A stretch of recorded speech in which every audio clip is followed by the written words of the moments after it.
Welcome to the Millennium Counseling Center podcast, where hope is yours, it's time to soar. I'm your host, Oren Matteson. It's time to rise above and celebrate healing, hope, and recovery with the Millennium Counseling Center team. Special thanks to Kaz Source, who helps us with the production of our podcast. If anybody needs any help or looking into podcasts, please reach out to Kaz Source at kazcontent.com. Hey guys, this is Oren Matteson from Millennium Counseling, and we're joined by our Executive Director, Derek Bylsma. And today we have a guest from London. Welcome, Rahsaan. Welcome, guys. Thanks for having me.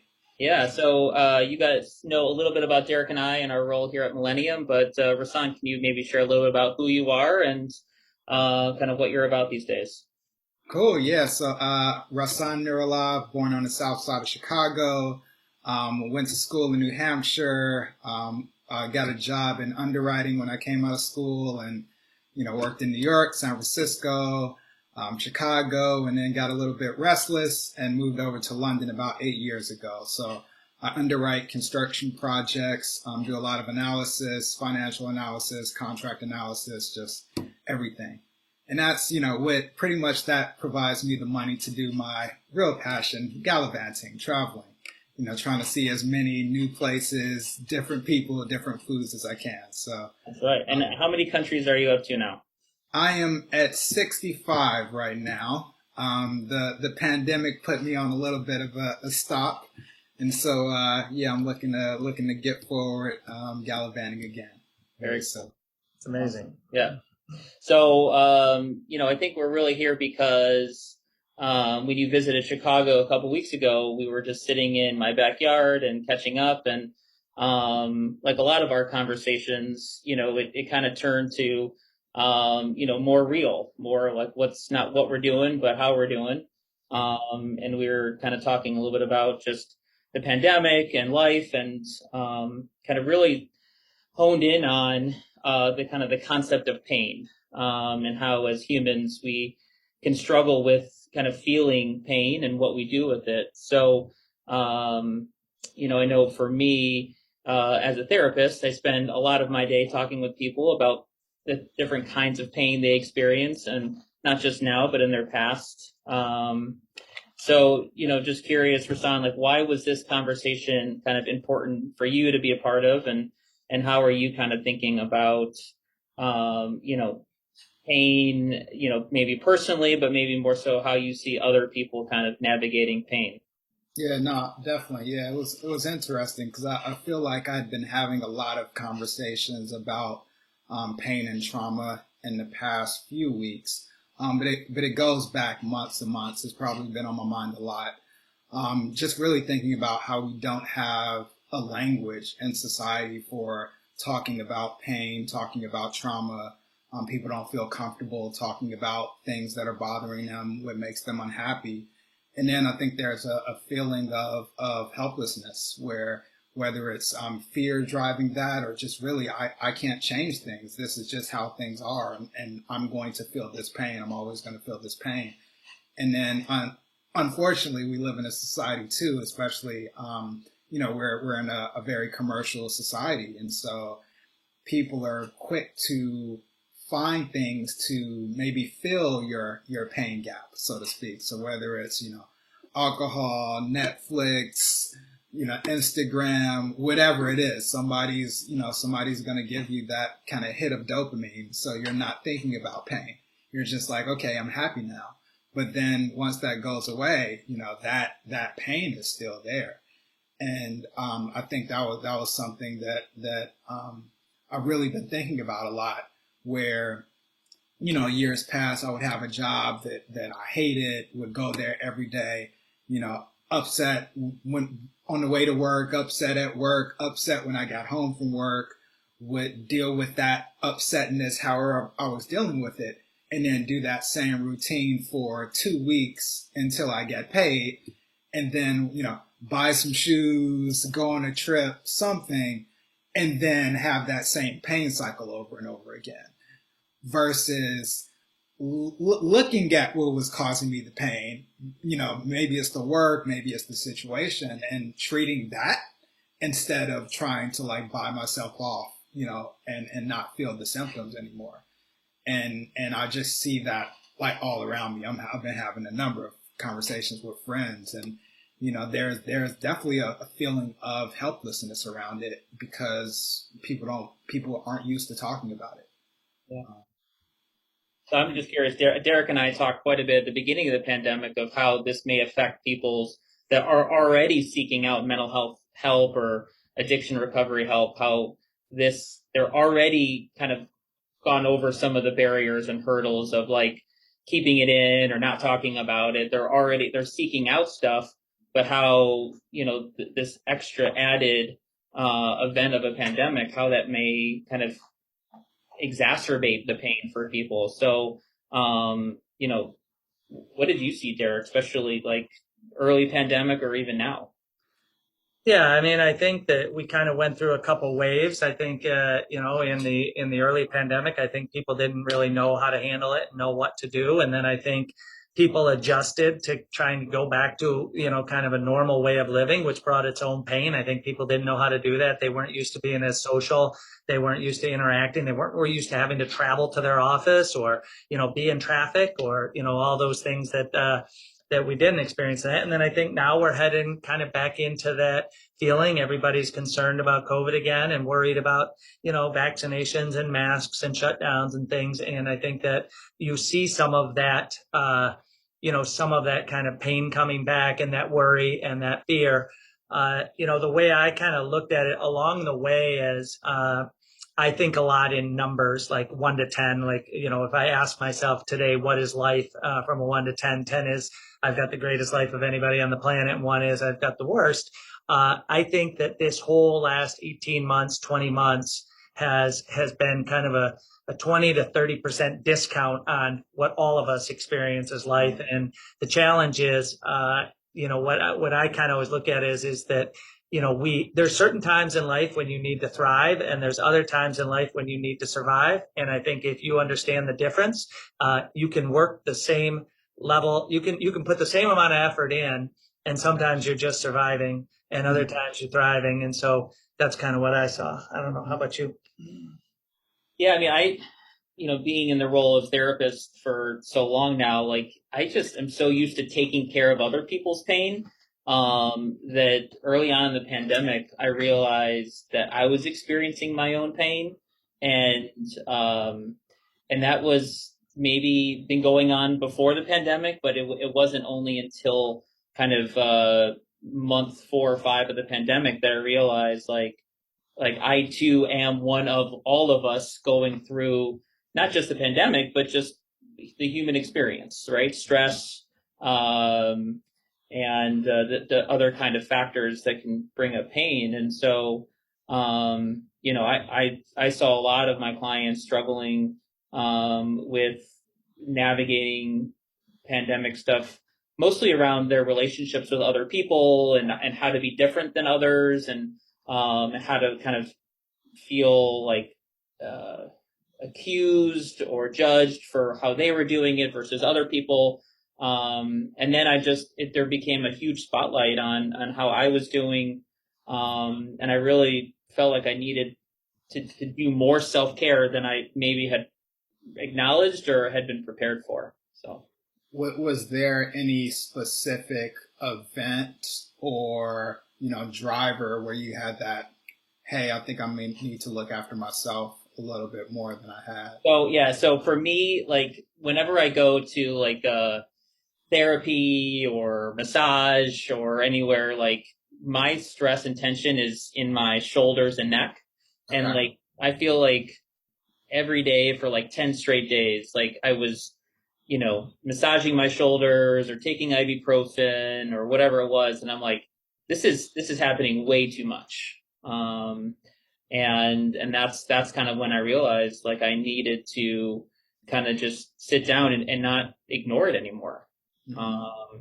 And for about a week, I just did way more self-care, way more talking about like what was going on.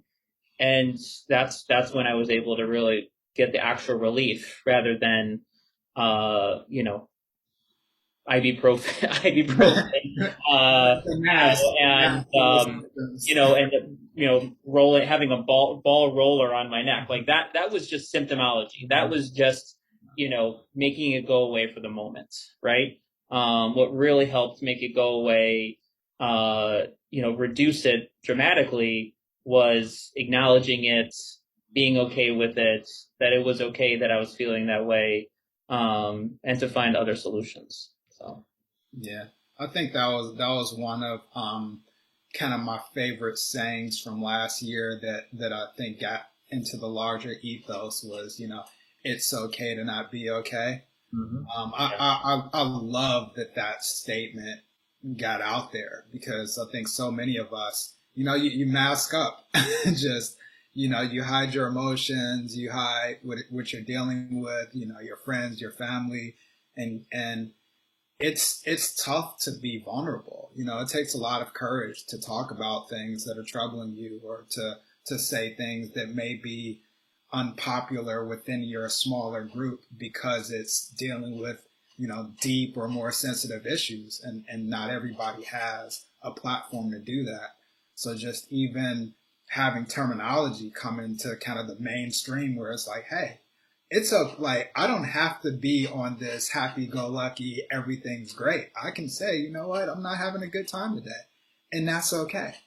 And I think that really helped a lot of people just to get into having a little more agency and being able to take ownership. These are my emotions or feelings, and I can, even if I don't know what to do with them, I know that I don't have to hide them. I can say hey, I'm not doing okay today, and that's fine. And I thought that was great.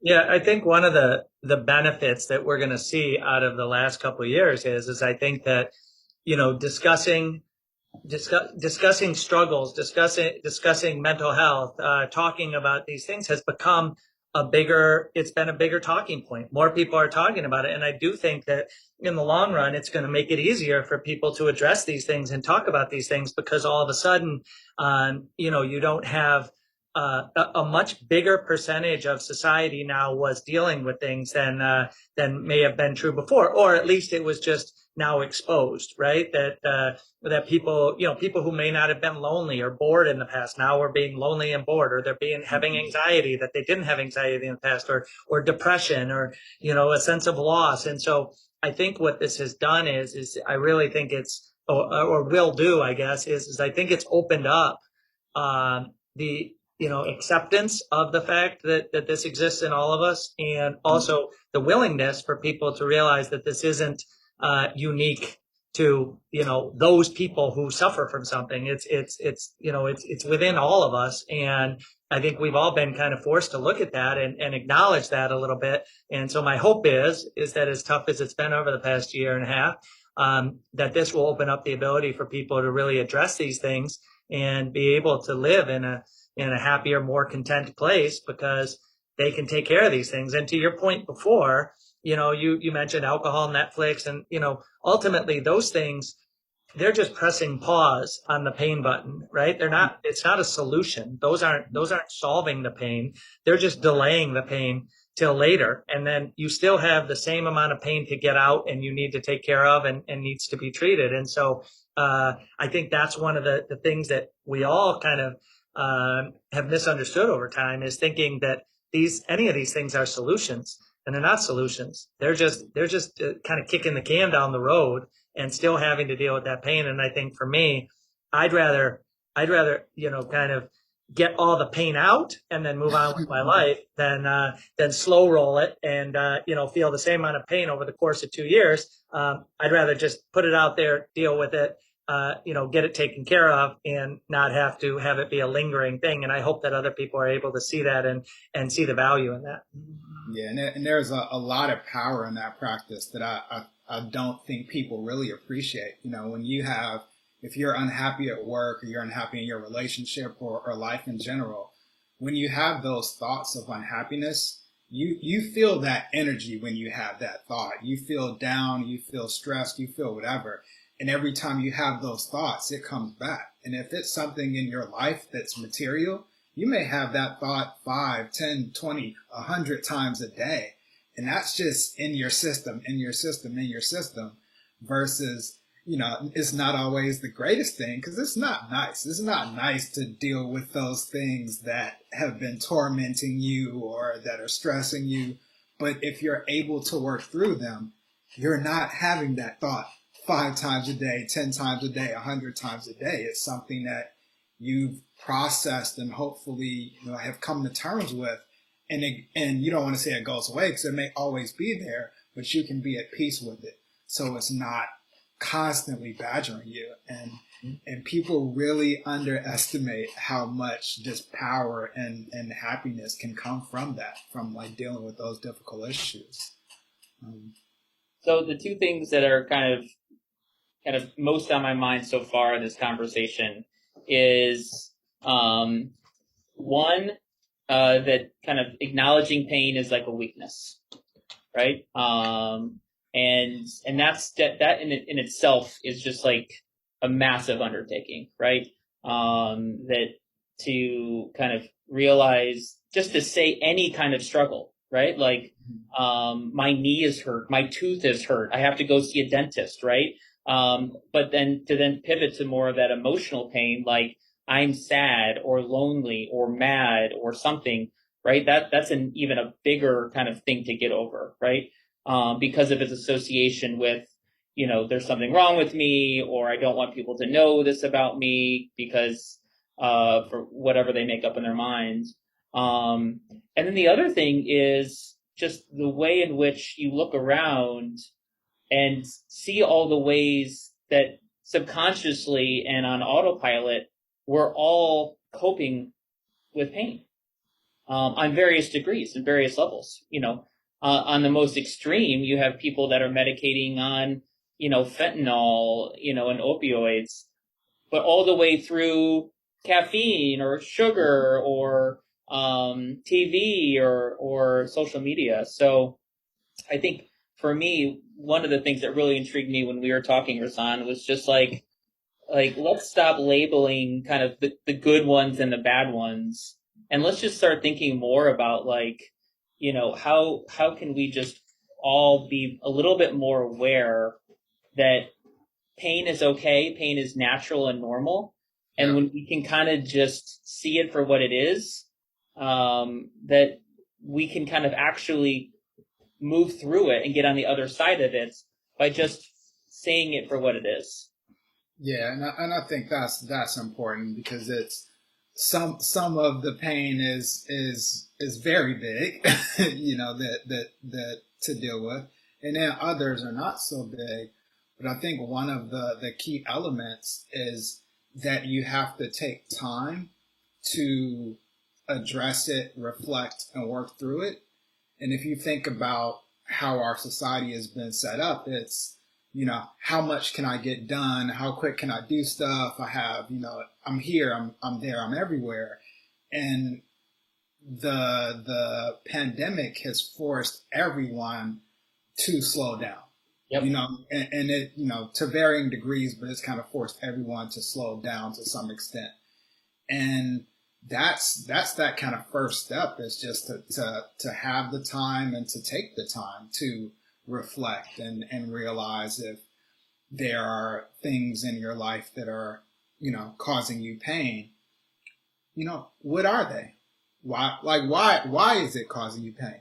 How does it make you feel? Like, just, and just doing that with yourself, even, or with a professional, but like taking that time. And it was one I know personally. I used to deal with this, where I knew I should meditate for the longest. It's like, oh yeah, you hear about all the benefits of meditation. It's so great. And then I was like, I don't have the time. I'm too busy to meditate. But the reality was, like, you can meditate for 10 seconds. You can meditate for an hour. Like, you always have that time. The reality was, I didn't like the silence, because there was enough in my life that I wasn't okay with, that I didn't want to hear what happened when there was nothing taking my attention. So it was more, I was much more comfortable to kind of play the game of, being alive, traveling, working, going out with my friends, busy, busy, busy, busy until I fall asleep, but just not be alone with my thoughts. And kind of getting past that point and actually just working through it, doing the slog, and realizing I have some, some negative language in my head that, I'm dealing with, different, a positive version of me and a really crappy version of me talking to myself all the time. Where did those come from? Where did those thoughts come from? And really getting into that process. And yeah, now I'm fine, listening to my thoughts alone because they're not destroying me. I feel very comfortable being silent for so much time. But I knew in my heart that I wasn't meditating. I mean, even though I didn't say it to myself, I knew I wasn't meditating because I didn't want the silence. I didn't want to start hearing all those things that I was using the pace of my life to avoid. And getting past that was very important for me. Yeah. Well, and one thing you just said, and I don't know if you recognize the way you said it, is, and it doesn't happen at the beginning, but if you can be interested or curious about what you hear rather than, ashamed or judgmental or critical, it makes being quiet and still easier. Mm-hmm. Right? I mean, the way you phrase that's an interesting message I'm telling myself, versus, I shouldn't feel that way, or, that's the bad part of me, or, whatever it is, right? I mean, if we're able to kind of frame it in a way that allows us to look at it the same way we would look at a positive, idea of ourselves or a message, it's a lot easier to sit with it. Yeah, and I found that to be extremely powerful. There was kind of at the beginning of my journey, kind of reframing how I saw the world. I was reading a book, The Mastery of Self. So you probably read The Four Agreements. Loved that book. Thought it was great. And it was a book written by his son, and just kind of digging deeper into those concepts. And at the beginning of the book, they were talking about, the two versions of self. So you have the ally who's always on your side, who thinks you're amazing, you can do anything, go for it, and then you have the parasite who's just you're crap, you're garbage, you're not good enough. And neither of them is you. They're just, two opinions in your head. And so separating myself from my own thoughts, that was a really, really powerful moment for me. It was I'm not the one telling me I'm crap. Neither am I the one telling myself that I'm great. And the one that I'm going to hear the loudest is the one I keep listening to. And so even just being able to acknowledge of this thought is not me. It's just a thought. And it's hey, thanks for that, parasite. Yeah, you're kind of a jerk. Thanks for it. Does anybody else have anything to say? He's had the floor. Can somebody else talk? And just that experience of I'm not my thoughts. I'm not my thoughts. My brain is just firing, nonstop. And having that space to really kind of separate myself from the thoughts was a big step for me. And yeah, super important. I think that's great. And it reminds me of something that I talk with a lot of people about, both personally and professionally, but is this internal debate that we have in our heads, right? It's we all have it. Some people look at it like the good and the bad, or the example you use with the parasite and the encouraging side. And I think that people are afraid to generally to look at that and acknowledge that, because it sounds like they're thinking, oh, I'm talking to myself, or what do you mean I don't have control over everything that's going on in my head? But I think this is a really important thing for people who are trying to work through really anything. But I think that if you can understand that we all have an internal debate in our head, and like you said, you're going to listen to the one that speaks the loudest. And at the end of the day, we don't necessarily have a choice about what each of those sides are saying, but we do have a choice of which side we're going to engage with. And if we want to engage with the parasite and say, really, tell me why I can't do this. Tell me more. Why am I a failure again? Then certainly we can get into a long conversation about how we can't do it. And it's not about covering up the negativity, because I think we need that. I think we need that kind of those two sides for that internal debate. But I do think that there's some power in learning how to listen to the message that we're getting from that side while still engaging with the message that we're getting from the other side. And like you said, feeding, I know there's an old tale, an old fable that talks about a young man is talking to his grandpa, I think, and the grandpa says, there's a good wolf and a bad wolf in all of us. And the kid says, well, which one wins? And the grandpa says, whichever one you feed the most. And so I think that falls under the same kind of thing. So I appreciate you sharing that. Yeah, 100%. And then I think it's also important for people to realize and recognize that a lot of those thoughts in your head, especially the negative ones, they didn't come from you. They've come from somewhere, and it's like our kind of conditioning in society. And I heard something years ago that I thought was funny. It was like, tell me the last time you saw a really angry baby. Not one that's sad because its needs aren't being met right now, but an angry baby, full of rage, full of hatred. It's like, don't exist. Like, babies are happy, funny, and then if they need to poop, if they want food, they'll cry, and then they'll stop once they get what they need. But it's like, that's like learned. All the negative talk that we have, it's all learned from somewhere, and that's one of my goals, is just like, let me get down to the root of it for myself. Like, where is this coming from? Who was saying it to me, or where did I pick it up, and where did I internalize it? And recognizing that it doesn't serve me, and if it served me at one point in my life, great, but right now it doesn't, and let it go. Tell them to shut up. Yeah. So, early on in the pandemic, we wanted to kind of help as much as we could for people that weren't seeking therapy. And so, Derek and I thought of, what kind of social media presence can we have during this time? And we came up with the Instagram handle, Gifts of the Reset. Mm-hmm. And I think kind of, the spirit of it was that, that this is a time of reflection. This is a time to look at ourselves, to look at our life, to figure out kind of, we've been, in fifth gear for so long. There's been nothing that has stopped us from doing all that. We've been on the highway for so long that we haven't had to recharge. We haven't had to get off the highway. And this is literally forcing us to get off and park the car and think about things. So we've been thinking about this for a while, and just in terms of how this can be a way for people to examine how they feel, who they are, what they're doing, what their purpose is. What have you really gotten out of the pandemic for like who you are and what your purpose is, and how has that felt?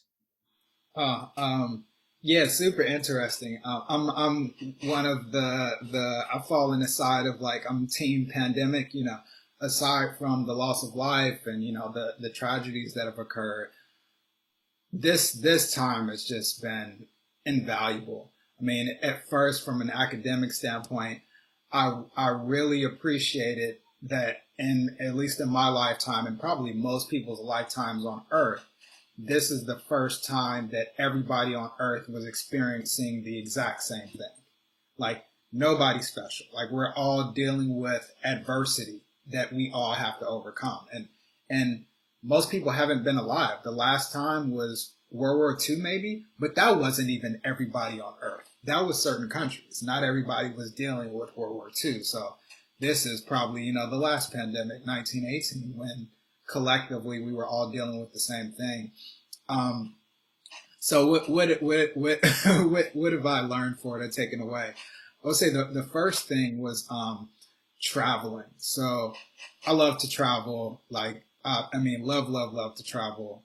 But I was traveling too much to the point where when I flew back from the U.S. to London the first week of March last year, and that was my 19th flight in 2020. And we're like the first week of March. So, I'm talking like all over Europe, Australia, America. I wouldn't know what time zone I was in. I wouldn't know what country I was in, and just go. And being at home, the first thing I reflected on was the dead time of going to an airport, coming from an airport, being on a train, waiting in a taxi. You aren't reading a book. You aren't like doing anything necessarily productive. It's just like scrolling. What else can you do when you're kind of being tossed around, waiting in the airport?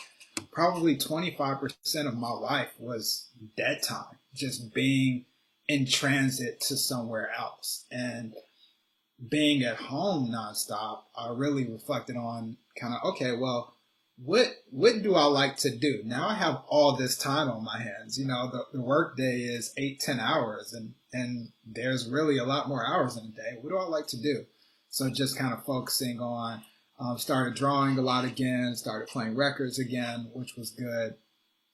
The other part was I've had respiratory issues in the past where 2018 was probably my worst year, where I was on antibiotics, I think 12 or 14 times, had pneumonia, had bronchitis a couple of times, like just not a good time for my lungs. And so being in a pandemic where it's attacking people's respiratory, systems, I was just very conservative about how much I could be out. And then also thinking about, okay, how can I strengthen like my mind, my body, to be as resilient as possible if something does happen to me. So before, I didn't have a daily meditation practice, started a daily meditation practice, didn't have a breath work practice, but started doing the kind of Wim Hof breathing, retention breath, started with the cold showers, started eating more of an anti-inflammatory diet, just exercising every day. I was really just all in on like, okay, if I'm at home with all this time on my hands, hey, let me do something for myself, and like focusing on mind, body, spirit, and everything. And it's been really good from that standpoint. The other side of the pandemic, which I'm really happy about, was not happy about what happened, happy about the aftermath, but the George Floyd murder, where that's been happening since America was started. That's not new. That's not new to anybody. But the fact that there weren't distractions is what elevated it in people's consciousness. There was no baseball on, the NBA playoffs weren't on, the hockey playoffs weren't on, everybody was in the house. So there was like this shared experience of you can't distract yourself from that. And I think a lot of people saw for the first time how Black people are treated in this country or in America, and that experience. And it really activated something in a lot of people who were just like, that's not okay, that's wrong, and we're going to stand out against it. I didn't think that type of energy would be seen in my lifetime. Like I didn't think that ultimately being Black in America is to be a second-class citizen, and that's just a fact. You're always dealing with daily microaggressions, daily form of racism, always worried about like, am I going to come home today? And it's like primarily the police that you're worried about. And to think that it doesn't have to be the same for my niece and nephew, that something could be different for them, that something could be better. I was really thankful that that's happened. And then the ensuing protest and discussions that were being had. I started writing. Like writing was something I love writing, but it had been on my list of things to do. And I was struggling a lot dealing with the emotions that some of the discrimination that I felt, some of the situations with police that I've experienced, that they were bringing up in me. And writing helped provide a vehicle for me to express myself and kind of get some of that pain out. And there were some work nights where I was up till 6 a.m, just like, crying, writing, just not in the best place, but just trying to get it out so it wasn't eating me. And with that, shared some of those stories with some friends. And because it's not something I talk about on my day-to-day basis, people were just like, this stuff happens? Like, oh my God, I can't believe this happened to you. What? And you know me, and I think that was important. It's like, hey, my character, I'm a nice person, I'm a professional, all these things, but it doesn't matter. It's like, I have the same experiences that so many people do, and they're not great. And just like finding a voice and a vehicle to express myself and deal with, frankly, a lot of trauma that, you just paper over because it's part of the Black experience. Like, hey, police are going to treat you like crap. Hey, when you go to the grocery store and the woman's nice to the 5 people before you, and then when you get to the counter, what do you want? What do you need? And it's like, oh, well, what's different about me versus, and I came with the same smile, just, you that's your experience. And you just get consigned to the fact that you're going to have this lesser than experience. And being able to vocalize that and have people listening for the first time too. Because in the past, if I brought one of those circumstances up to a friend, work, whatever, it's, are you sure?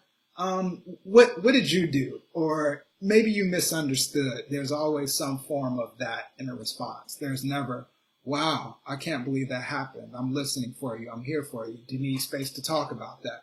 That didn't exist. It somehow is always your fault. And just providing an environment where people were actually listening for the first time, I felt in my life, I thought was really powerful. So I'm very team pandemic for some of what it's allowed out of people, and compassion too. I think because everybody was dealing with the shared traumatic experience of the pandemic, also seeing the pain that like Black people were experiencing, also seeing the general pain in people who weren't unhealthy and on ventilators, I think a lot of people, developed probably more compassion than they had before. And compassion is, oh man, it's just I would say it's a skill that has to be practiced on a day-to-day basis. And it's huge. And if we have more compassion in this world, the world will look completely different.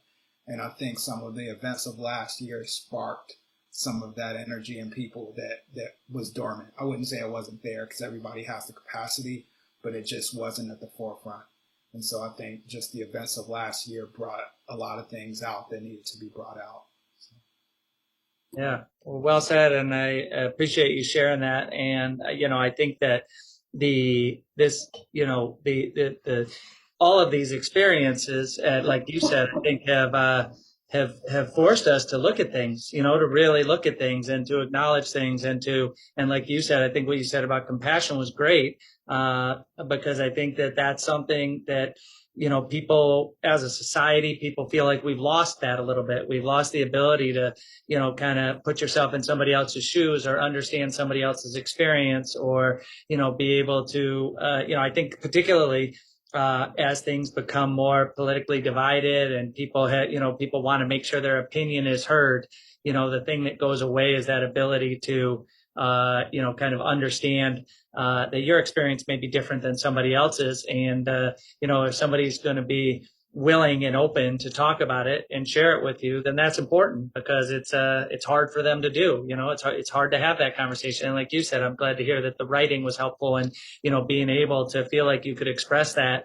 and get some of that out. And I think that that's kind of overall, I think that has been, I agree with you. I think it's been a benefit of all of this. There's a lot of really negative, horrible things that came out of the last, couple years. And I think there's also an opportunity for some good things for us as people to learn about ourselves individually, about ourselves as a society, about ourselves as a country, as a world. And, these things, it seems like these things keep coming up that force us to look at these things and really have an honest understanding of what's going on. And my hope, like yours is that will lead to more compassion. It'll lead to people having a better understanding of things, that just because one person experiences things a different way or has a different experience with something doesn't mean that that's how it is for everybody. And I think it's important that we all understand that, acknowledge it, and honestly take a look at it straight for what it is. Yeah, definitely. And I think it's important too that because of what's happened last year and going forward, and everybody's dealt with something, everybody's had some form of their life was not exactly the same as it was before, that we're allowed to be more of ourselves. So I don't have to just play the role of stoic businessman. There are a lot of people playing that character, but then when you're at home on Zoom and your kids are, running around in the background and the dog's going crazy, you can't play stoic businessman because everybody knows that you're a dad with 3 kids who you're trying to manage, and that's important. It's like we have to lay down some of these facades and get out of these characters. And it's like, we're all complicated people and we all have more than one facet to us. And like, the more that we can be more of ourselves, it helps us. And that also links in with the pain too. We're usually, hey, I can only play this one role. And so I'm suppressing, hiding, dealing with something else because it's not safe for me to bring my whole self into whatever environment that I'm in. And the more those walls can come down, I think the better off we'll all be. Seriously. Rahsaan, man, we could go on for a couple more hours here, man. But I just want to say I'm grateful for you. I'm grateful that we're friends, but grateful that you're just open and courageous enough to have kind of looked at your life and gone through what you've gone through and willing to talk about it and share it. And just really appreciate you. Yeah, thank you. I appreciate you as well for showing up as a good friend and being an awesome dad and a great counsel, and just being an all around good human being. So thank you for that. Yeah, we appreciate you joining us. I think you've got a really broad understanding of kind of things. You've been to a lot of places. You've seen a lot of different cultures. You've kind of experienced a lot of different things, both good and bad. And I think that it just helps, for everybody with perspective to continue to have these conversations and listen to these conversations and try to, have an understanding. I appreciate you sharing that stuff. You sound like a really interesting guy who's done a lot of interesting things, and I'm sure you'll continue to do that. And we appreciate you joining us. Yeah, thanks a lot. I really appreciate the time, and thank you for sharing. And it's been really nice. Thank you. Awesome. And for any listeners that have any questions about this conversation or want to dive more into this, just reach out to us on our website or social media, and we'll be happy to answer any questions or start these kind of conversations with you. So thanks again, Rahsaan, and hope everyone has a great day. Thank you for listening to the Millennium Counseling Center podcast. Where hope is yours, it's time to soar. Continue along your journey of healing, hope, and recovery with us next week. If you want to learn more about mental health, recovery, or if you just need someone to talk to, send us a message on Instagram or fill out the contact form on our website at millenniumhope.com. We are here to talk.